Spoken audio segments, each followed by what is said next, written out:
Welcome, I'm Eric, And I'm Eric. and we are Eric's Drink Whiskey together for the first time A long time. in the short history of our show. Short history, long history, short history, 2-ish months, right? We started June 14th, so That's a special date. it is a special date.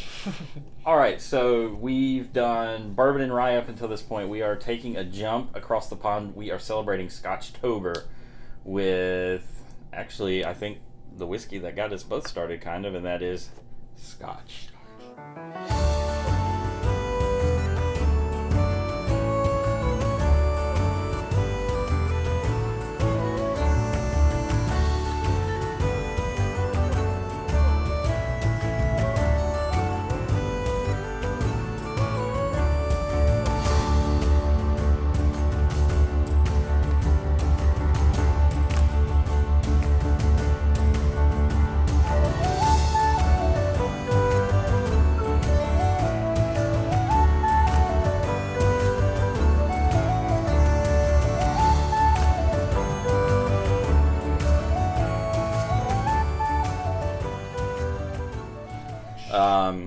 A little bit about Scotch. It, of course, has to be made in Scotland. Yes.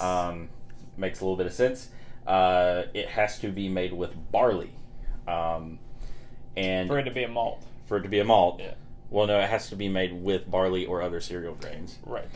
And it has to be aged for at least 3 years in Scotland. Again, makes sense.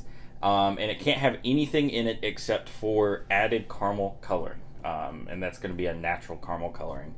Which does not really affect the flavor, just the appearance of it. So we've actually got some good examples of that laid out here. Now, a little bit about Scotch. You've got single malts, which are one grain from the same distillery. You've got blends. I think some of the most famous are Famous Grouse and Johnny Walker. Yep. Those are multiple single malts in congruity in the same bottle to give you a nice flavor. We are drinking single malts tonight, but a little bit about kind of the regions of Scotch. Everyone thinks Scotch is super smoky and peaty and briny, and that's not true. Really, only a really sliver of Scotch fits that bill. And that tiniest percentage, like it's the smallest island of Scotland. Right. Most of your Scotches are just going to kind of be a little on kind of the fruity, grainy side. Yeah, like fruity cereal almost. Yeah. I always get real sweet fruity notes with just regular Scotch. So the regions of Scotch, the Highlands, thinking of brands like Glenmorangie, others like that, I'm blanking on. Glenlivet. So that's going to be Scotches from the northern part of Scotland, the Highlands. Makes sense. You're going to have Speysides, which good example is that Glenmoray, the Balvenie. Mm-hmm. That comes from a little sliver on kind of the northeastern coast of Scotland. And then what's kind of given Scotch this supposed flavor is Islay. And that is on the west coast of Scotland. And it's just this little teeny tiny island. But what makes them unique is they dry their malted barley with peat fires. So chunks of decayed plant matter they burn and smoke the barley. They cut it off in like logs to burn like they would wood. So it gives it a really unique flavor. The fact that it's this little sliver of land in the North Atlantic gives it this whole nother depth of flavor, this real briny, like you can taste the ocean in so many of these. So yeah, tonight we are delving right into Islas, and we've got some of our favorites, and these are actually pretty economical. Now, with bourbon, we tried to stay under the $50 mark. With Scotch, that's a little hard to do. We'll max out at $100 right. for Scotch. But we'll try to keep it reasonable for you. But all of these are around $50. Yeah. Laphroaig, this one was about $52. This one was $49.99. $49.99. This one was $68. Okay. So we've got Laphroaig 10, Ardbeg 10, and this hard to pronounce name is Caol Ila, and it's 12 years old. So this is going to be our Islay flight tonight. And Eric's got us some samples poured. So what are we starting with, brother? I say we start with a Laphroaig. So that would be your left, my right. Okay. Laphroaig is actually the Scotch that I got started on. The first Scotch I ever had was Laphroaig 18, and age is only a number. I actually prefer the 10-year-old to any age state Laphroaig I've ever had. I think with Islas, especially if you like those intense flavors, the older Islas kind of soften a little bit and kind of bring it down to something you don't really want. If any of you watched Parks and Recreation with Nick Offerman as Ron Swanson, his drink of choice in that show is Lagavulin 16. Yep. And it's 16 years old. It's really a really muted smokiness, muted flavor right. Compared to some of these younger ones. So if you want the bigger, bolder Islay flavor, we're going to give you a pretty good roadmap. Yep. So Laphroaig 10. Now confirmed by their master distiller. So Laphroaig is actually owned by Beam Suntory, which they own Jim Beam, Maker's Mark, and all the other Japanese whiskeys. So Laphroaig, they have constantly said that they use old Maker's Mark bourbon barrels. Huh. Not solely, but they use a lot of them. I can tell. I'll hold up one of these other ones for the folks at home to see. I don't know if you. Hopefully, you can see the color. There's a distinct difference, which leads me to believe that this maybe has a little bit of caramel color. Yeah, which is okay because it doesn't have any age on it over these others. I get a deep, like smoking charcoal from like a barbecue fire. It's smoky. It's not really briny. Not really peaty. I get like flowers. Yeah. Like there's a field of flowers, but there's a fire between you and the field. Almost like a field of wildflowers. You kind of get some of that kind of honey kind of taste to it. Yeah. That smells really nice. Is this sherry? No, you said it's Maker's Mark. So that's the other. They have done a couple of sherried ones. Like I know they do a 10-year-old cask strength that's sherried. Ooh. It's kind of hard. I think they're at duty-free stores. So the unique thing about, or the other thing that separates Scotch from bourbon has to be aged in new charred oak barrels. That's not a requirement with Scotches. So all of your Scotch barrels are second fill. Of something. Most of them are ex-bourbon casks, just because we can only use ours once, right. So we send them over there. A lot of them, though, will either age exclusively in like sherry casks, or they'll finish in sherry cask to get kind of a fun little flavor going there. Yeah. So that's get some good savory meats. That's so weird to be. Not a lot of C. That's our whiskey dog. Early detection system. Yeah, not a lot of. I don't get a lot of C with this one. I do get more of the savory meats.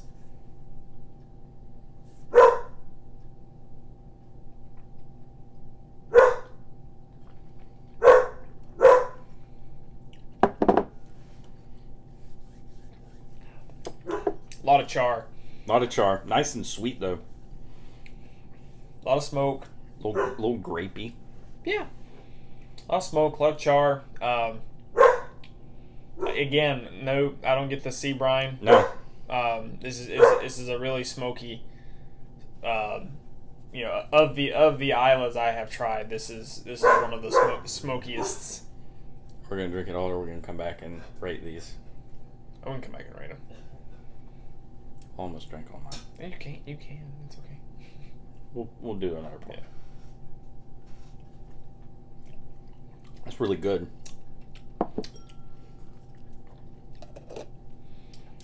It's that smell right after you put out a campfire. Put out a campfire, yeah, that kind of damp ash smell. Which sounds totally weird to be talking about something that's appetizing that smells like a dead campfire, but you go ahead and pour me a little bit more in there. So next up is Ardbeg 10, another Islay. This one is non-chill filtered, and it's a little bit higher proof for for a Scotch. It's weighing in at right about 92 proof. So most of your Scotches hover around the high 80s. Yep. Which, I mean, in Scotland, the temperature maxes out usually at about 70 degrees. Yeah, you're aging for a lot longer, and and these folks have determined that that's the proof that this stuff tastes the best at. So yeah. All right.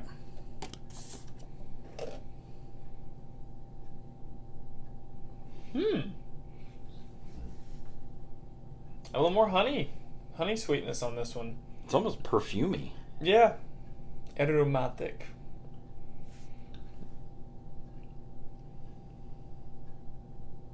A lot of... It's weird. It's weird going from that to that because it's like the smoke is almost absent on this. But this has more of your bourbon notes on this one, I think. Now to drink Ardbeg right, like, with nothing else, it's super briny, and so it just goes to show, like, what you smell. It's a lot of honeys, some fruits.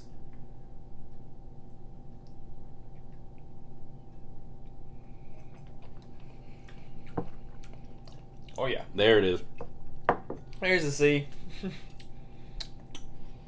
It's briny. Still not smoky. Not smoky, no. Lots of peat. Briny, very earthy, peaty. Not as sweet either. Yeah, you still got some of those, like, the nose is deceiving. Some of those floral notes, but yeah, it's very savory flavor. But it has legs for days. My God. Yeah, again, this is not chill filtered, so this is oily as sin. It's got a great like mouthfeel for 92 proof. I'm gonna give this Scotch the goat.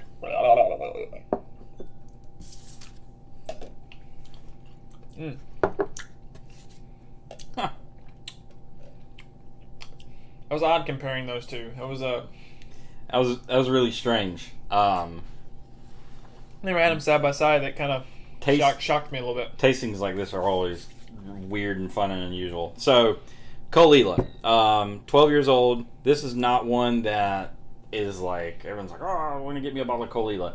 Where most of Caol Ila's product ends up is in bottles of Johnny Walker. If you've got a bottle of Johnny Walker that has any hint of smokiness or peatiness, it's probably from Caol Ila. Now, this is their 12-year age expression. I know they've got up to like 15 and 18 years old. It looks, if you've ever seen a Lagavulin bottle, it looks exactly the same because it probably is, because they're both owned by Diageo. So, this is 43. Yeah, it's the same as the Laphroaig, I think. 86 proof. I was anything about chill filtering or anything like that, so, but no. I don't think it's about the same color as the Ardbeg. I don't think there's any color. No, definitely no color. It's about clear.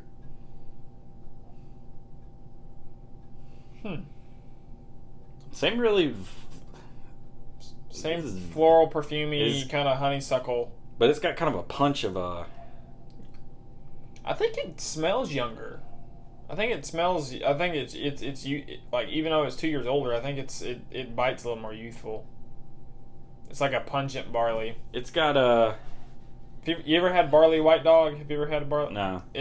I love it. I would drink that stuff straight, but it's interesting. It does smell a little bit younger, and it's got kind of a briny pop to it, whereas the others don't. Now, this is from a different part of... This is from, like, the northern part of Islay. Even though it's such a small line, I don't know that matters, but...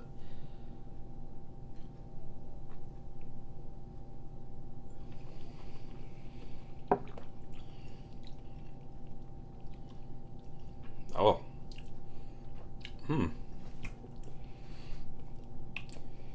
I got a note on the back end, and I don't know what it is. It's smoky. It's peaty. Yeah. It's briny. That's your... I think that would be a good mix between if like you mix these two. I think it would be a little close to it. I mean, the nose is super deceiving except for that little bit of brine that you get, but I get like straight honeysuckles. I don't know why I'm stuck on that note tonight, but I am getting that just hardcore.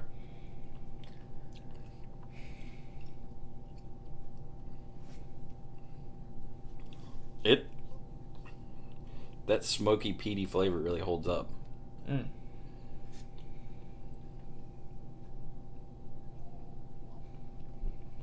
That's a fun find. I'm glad I picked that up. Yeah, that's really three completely different profiles from the same region. Right, which just goes to show. I mean, and I don't think any of these are finished. Let's get crazy. I'm gonna mix all three of mine. Ooh.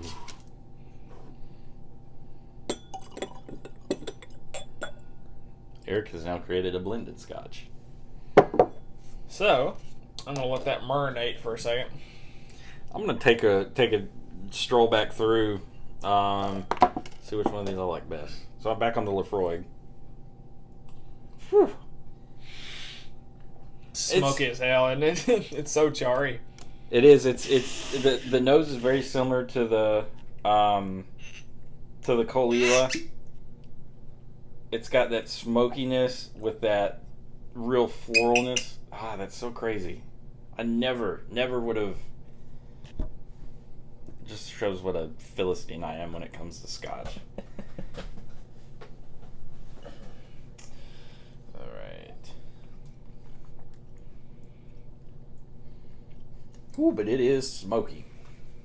Huh. Not off-putting, but it's there. It is there. It lingers. It's delicious. Back on the Ardbeg. Okay, so now the nose on this Ardbeg, really briny, like a really just kind of salt spray-y. You really feel like you're standing on like the cliffs. Yeah, the salt spray coming up. Cliffs of Dover. That's a different part.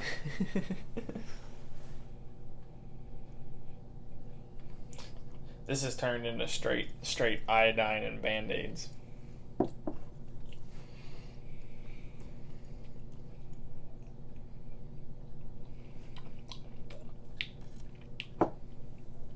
Laphroaig is way overpowering.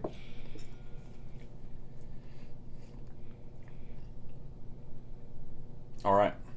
I think I got it figured out. All right.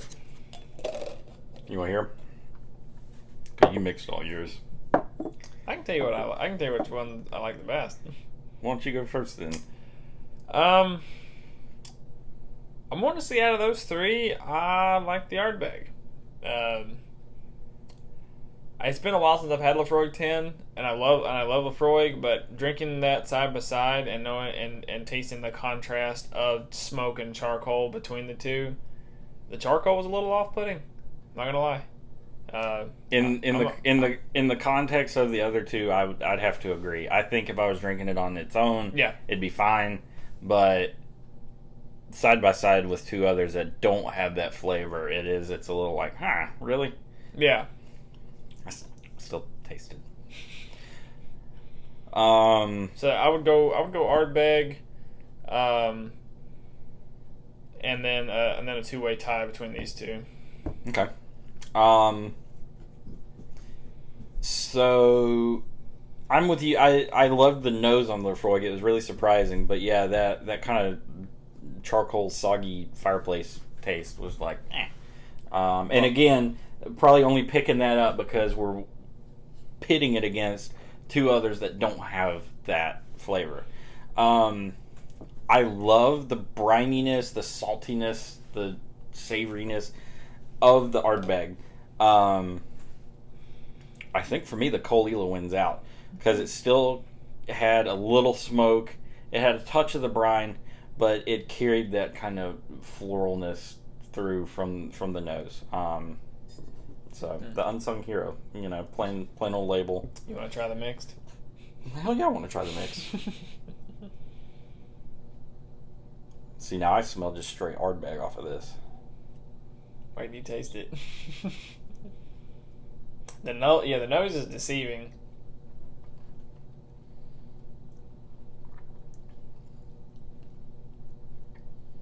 It tones it down. That hit that weird patch of tongue in the back. It tones it. It's super fucking sweet. Oh, can we say that on YouTube? Yeah. Okay. Well, it is. We're over 21. Oh yeah, we're drinking scotch. It is super sweet, but yeah, you still get that Laphroaig flavor. Yeah. So again, these are three super good Islas, and pretty economical. Yep. Laphroaig you said was 50-ish, Ardbeg's 50-ish, and this was 68, I believe. So Eric, for a first-time Scotch drinker and they want to try an Islay, I personally think they should buy the Caol Ila. It is. It's a much, and again, this is what I liked about it. It's a hodgepodge of the dominant flavors of these other two. This is as far one end of the saltiness as you can get, and this is far one end of the smokiness as you can get. And I think this is a good representation and a tasty representation of the mix. If you were to try something of that nature, like I would recommend like a Johnny Walker Black, or something like the famous Black Grouse. Those have a little bit more of a darker, smokier character. They've got some Islay blends in them to kind of hit that flavor profile, and they're a little cheaper, so you can pick up those for like $25. Yeah. Versus, we recommend this to a beginner who wants to get into Islay. But this is about $60. Yeah. So I'd recommend, famous Black Grouse, Johnny Walker Black, or Double Black. It's anything of that nature. But yeah, I think that's Islas. That's Islas. All right. Where can they find us, Eric? Find us on Instagram at Eric's_drink_whiskey, spelled with an E. Unlike our logo for this month, because the Scotch dropped the E. Also, be sure to subscribe to our channel. You're already here. Hit the like button. We want you to know when stuff drops.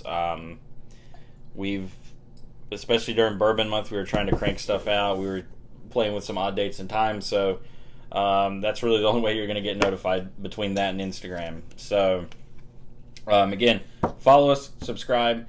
I've really enjoyed it. This first show together in this first Scotch episode. So until next time, guys, cheers.